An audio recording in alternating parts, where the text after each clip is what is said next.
Me da mucho gusto saludar a la doctora Patricia Escamilla Ham, experta en política precisamente estadounidense y que nos puede dar una visión clara de estos retos binacionales. Doctora Patricia Escamilla Ham, le agradezco mucho que nos acompañe. Buenas noches. Buenas noches, Vicente, a ti y a tu auditorio. Oiga, doctora, ¿usted entiende con preocupación la victoria de Joe Biden después de una carta tan, pues hasta cierto punto extensa del presidente Andrés Manuel López Obrador para felicitarlo? ¿Usted ve piedras en el camino para que continúe avanzando esa relación bilateral entre los principales socios recíprocamente hablando? Yo no veo piedras en el camino que representen un obstáculo de mediano o largo plazo. De hecho, ni siquiera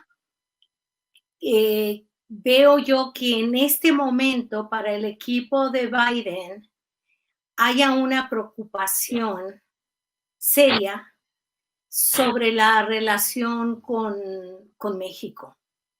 Lo que veo es que la oposición en México realmente está deseando que sí haya obstáculos, que sí haya problemas en la relación bilateral, porque algunos comentaristas, opositores, algunos especialistas ven la relación como algo que ellos pueden manejar del lado de Biden. Ellos son los que tienen los contactos principales en Estados Unidos porque pues son los que han estado aliados a los gobiernos anteriores, a los del PRI y a los del PAN. Son los que han manejado las opiniones en Estados Unidos y hasta la fecha todavía siguen siendo los contactos preferidos de corresponsales de medios estadounidenses y de centros de estudios y lugares donde se forma la opinión sobre México. Entonces, ellos son los que han estado fomentando esta idea de que la relación está en peligro y que Biden va a iniciar en un tono con mucho disgusto la relación con México. Yo creo que no, yo creo que esa es una visión muy exagerada y que realmente no refleja un gran conocimiento de lo que está pasando en Estados Unidos del lado del equipo de Biden. Doctora, pero definitivamente vendrán retos, ¿no? El tema de Rápido y Furioso que se dio en tiempos de Biden como vicepresidente, de Obama como presidente, en tiempo demócrata en el gobierno, pues, y esta ley de seguridad nacional que se aprueba en México, que no tiene muy contentos a legisladores y agencias estadounidenses.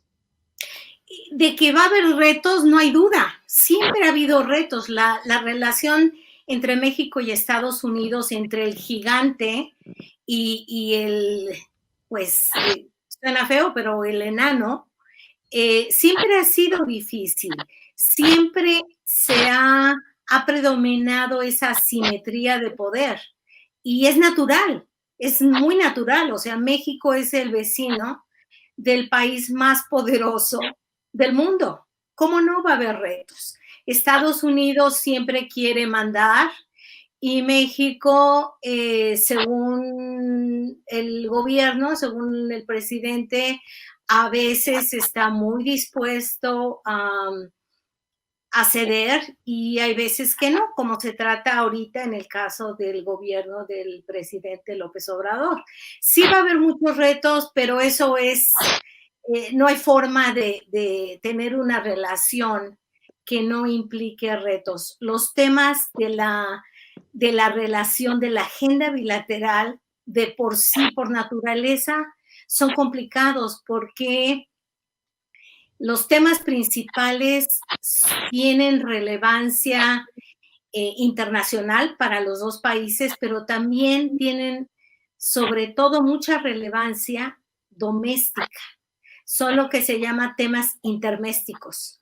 La migración tiene una dimensión política doméstica que predomina, pero también tiene la dimensión internacional, lo mismo para México. El asunto del narcotráfico tiene una dimensión doméstica y política muy importante en Estados Unidos y en México también. Además tienen dimensiones o impactos sociales y de salud y de bienestar. Entonces es natural que haya tensiones en la relación. Oiga, y por esas cosas que pasan en la política, Marta Bárcena, quien ha sido aplaudida por su labor al frente de la Embajada de México en Washington, decide retirarse del servicio después de 43 años y el presidente decide hacer un nombramiento político y no un nombramiento del Servicio Exterior Mexicano. Iría a la embajada en Washington Esteban Moctezuma Barragán, el actual secretario de Educación Pública, sin experiencia diplomática, a la distancia. ¿Cómo lo ve usted? En realidad, el nombramiento político es más la generalidad que el nombramiento diplomático. La Embajada de Estados Unidos, de México en Estados Unidos, es la embajada más importante del mundo para México. Y sería raro que fuera un embajador de carrera, ¿no? Del servicio diplomático. Marta Generalmente Bárcena eso lo no era. sucede. Ya lo era, Uh-huh. pero ella es una excepción. En realidad no han sido diplomáticos de carrera los que van a las embajadas principales. ¿Por qué es así? Porque uno de los factores más importantes para un embajador, no solo de México, sino de cualquier país, es tener el acceso directo al presidente. Eso es lo más importante. Si puede comunicarse con el presidente y consultarlo en el momento necesario. Si tiene que estarse comunicando indirectamente a través de la Secretaría de Relaciones Exteriores, pues ya no, el papel de la embajadora en ese caso ya no era tan preciso, Efectivo. ¿no? Pero así que no nos debe preocupar que sea o no sea del servicio exterior Esteban Moctezuma. Lo que debemos de estar conscientes es que es muy importante que él pueda hablar con el presidente en el momento necesario. Y también qué tan buen negociador es el futuro embajador de México en Estados Unidos. Eso es importante. Pues Esteban Moctezuma no ha ocupado un puesto diplomático, pero sí ha estado en puestos como secretario en secretarías que han tenido que lidiar con asuntos bilaterales entre Estados Unidos y México. Él fue secretario de gobierno, de gobernación con Cedillo, así que eso ya le da una cierta experiencia en los temas importantes, Uh-huh. por ejemplo, migración y narcotráfico. Habla inglés, ¿no? Para la oposición es muy importante que el uso del inglés. Él lo habla, él estudió en la Gran Bretaña.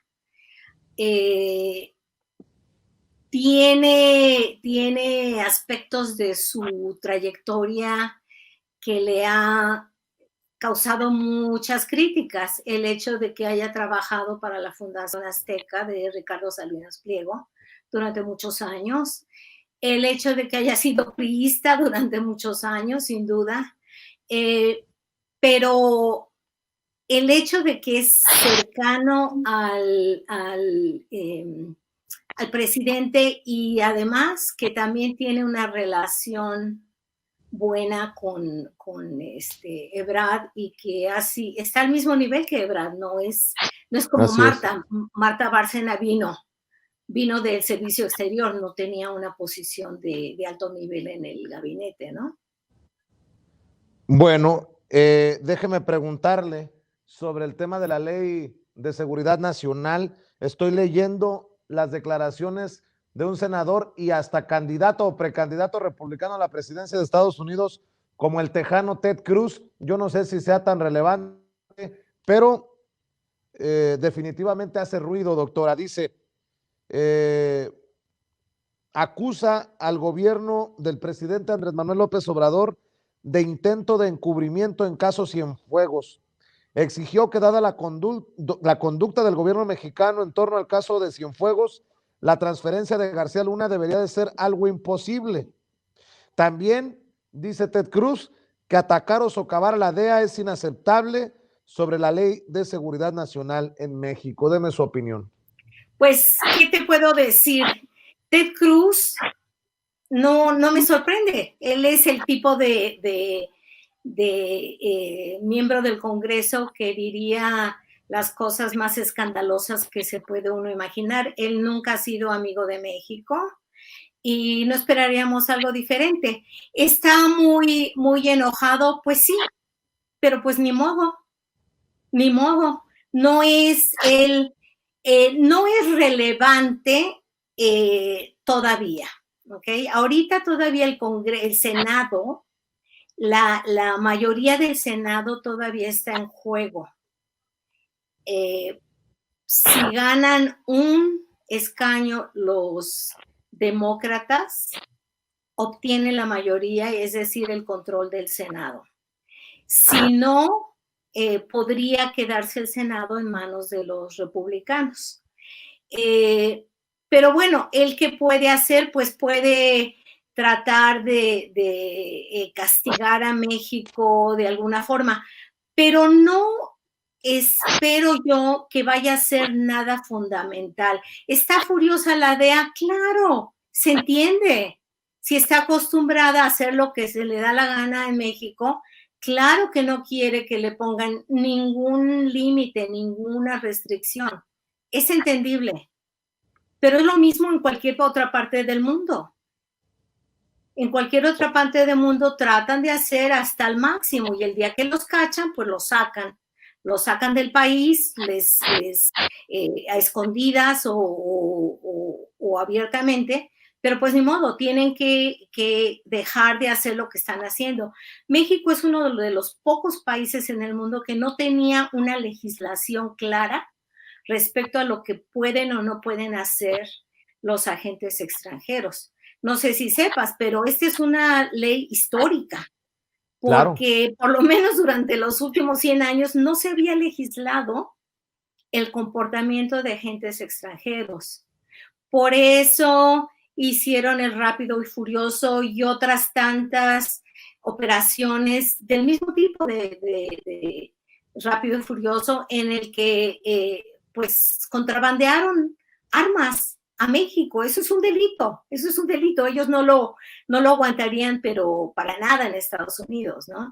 Se han hecho pasar por agentes, bueno, por marinos, ¿no? De la CEMAR y por agentes mexicanos para coordinar y para dirigir operaciones contra sospechosos de narcotráfico, contra organizaciones criminales.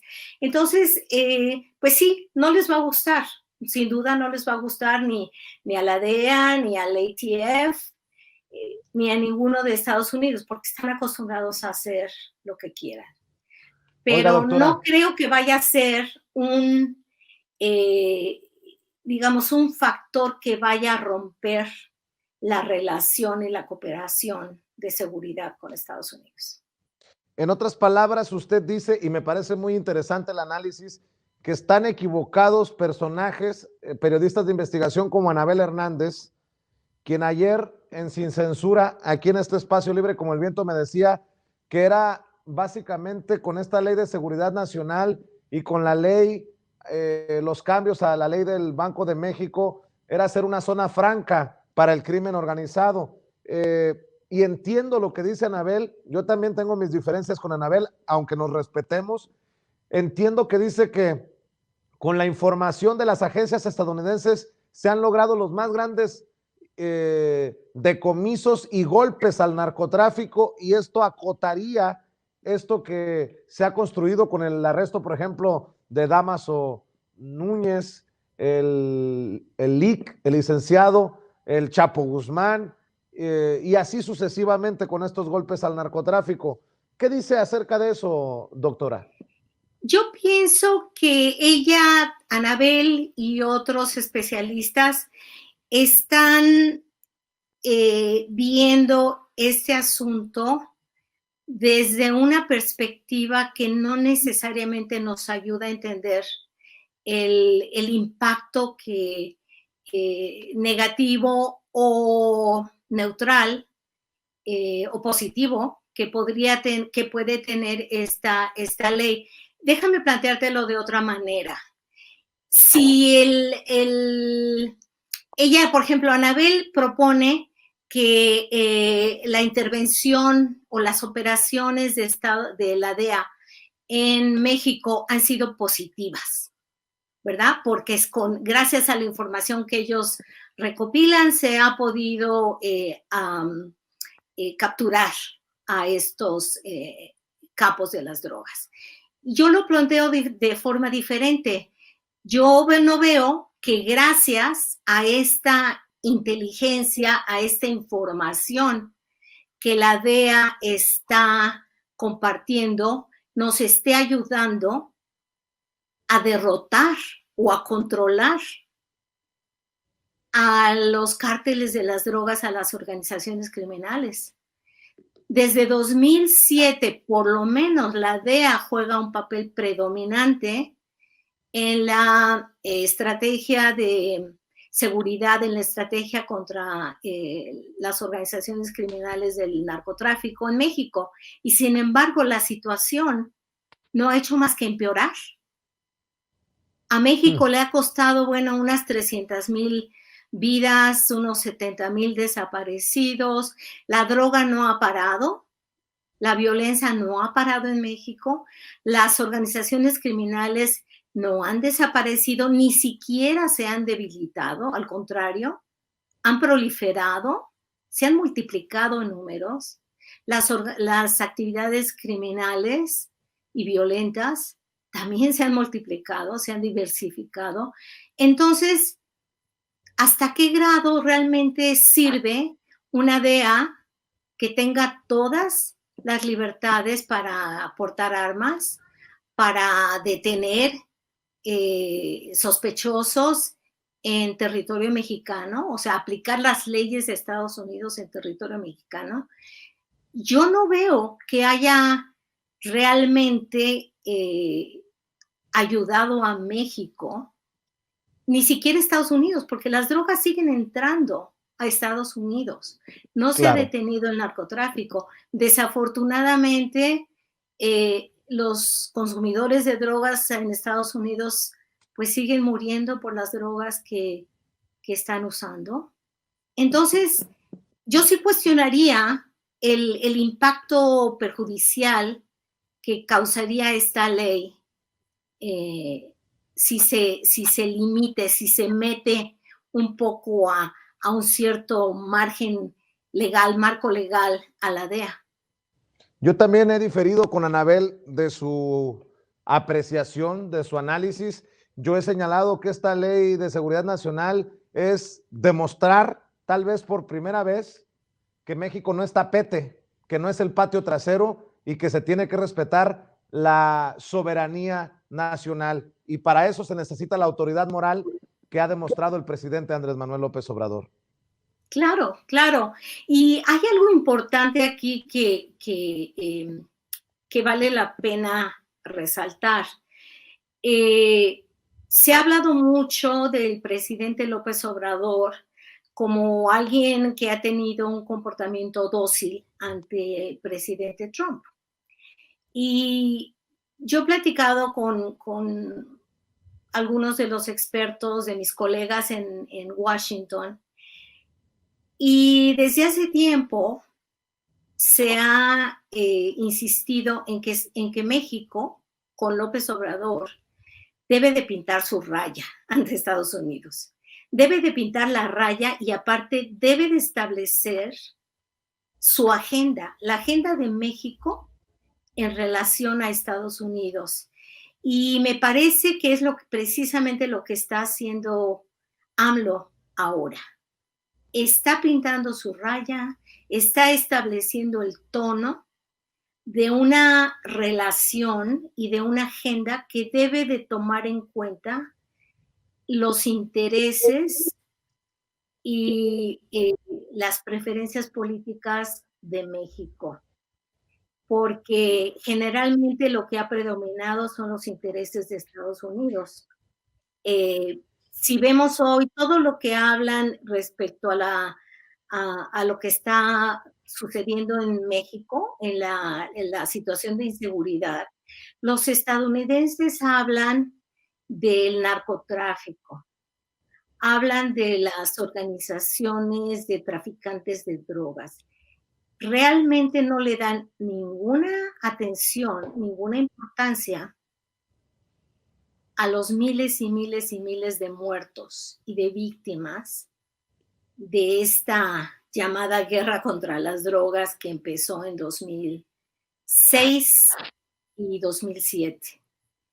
Entonces hay que mostrar una posición firme de que los intereses de México tienen que tomarse en cuenta. Y si no, pues entonces creo que a Estados Unidos le costaría más dejar de cooperar, de coordinar con México que al revés. Porque la DEA, si no le permite a México estar aquí, pues no puede hacer nada, ¿no? Entonces, no tiene opción más que entrar bajo las reglas de México. Probablemente tratarán de no hacer caso, de seguir haciendo de las suyas, pero ya están advertidos, ya no van a tener inmunidad si tratan de hacer, pues no sé, algún secuestro, alguna allanamiento de morada de algún sospechoso, si no participa México como un socio de iguales. Si no hay verdadera corresponsabilidad, no podemos seguir cooperando con Estados Unidos. Y al mismo tiempo esperar que la Fiscalía General de la República, a cargo de un hombre que se ha convertido, desde mi perspectiva, obviamente puedo estar equivocado, en un florero, Alejandro Gertz Manero, pues haga su chamba para que no necesitamos a la DEA para detener a los corruptos y no tengamos que darles los pitazos a esos corruptos que puedan estar todavía en puestos de poder. Doctora, ¿por qué no cerramos con su reflexión sobre lo que falta por cumplir desde el punto de vista mexicano en torno a los acuerdos laborales en el marco del TEMEC? Es lo que reporta una junta de expertos. Cuénteme cuál es su reflexión. El TEMEC, este tratado comercial México, Estados Unidos, Canadá, que tanto se ha cacareado. El tema laboral del TEMEC es, pienso yo, uno de los más importantes para México. Es lo que realmente ha hecho que valga la pena el TEMEC, porque está por primera vez incorpora el tema laboral. Ahora bien, podríamos decir y a muchos nos puede molestar el hecho de que Estados Unidos haya incluido una cláusula que les da, digamos, la posibilidad de ellos verificar si se están cumpliendo los acuerdos laborales. Sin embargo, yo lo veo desde otra perspectiva. No me gusta que Estados Unidos se sienta que ellos son, digamos, que ellos sí saben cómo hacer las cosas, porque la realidad, tú lo sabes, tú viviste allá, yo viví la mayor parte de mi vida en Estados Unidos. Sé cómo es la situación laboral, tampoco es perfecta. Sin embargo, creo que en el caso de México, sería difícil lograr, por ejemplo, el tema de el sindicalismo, que sea realmente más democrático, que los salarios se incrementen. Eso es fundamental para el trabajador mexicano. Y desafortunadamente los patrones, los empresarios mexicanos no se han caracterizado por su bondad hacia los trabajadores, por un esfuerzo, por ganas de realmente mejorar la situación de los trabajadores. Entonces, en este caso, a lo mejor sí se necesita que alguien de afuera venga y los presione para que cumplan. Esa es mi perspectiva no soy economista, no soy especialista en temas laborales, pero sí conozco la situación de los trabajadores en México y realmente tiene que mejorar. Y si es necesario que alguien de afuera presione, pues ni modo, que sea así.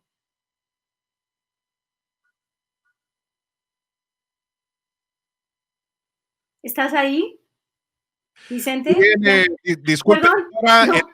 en estos momentos, sí, en estos momentos tenemos ahí una pequeña, un pequeño desfase técnico con la conexión con Vicente Serrano. Permítanos un segundito.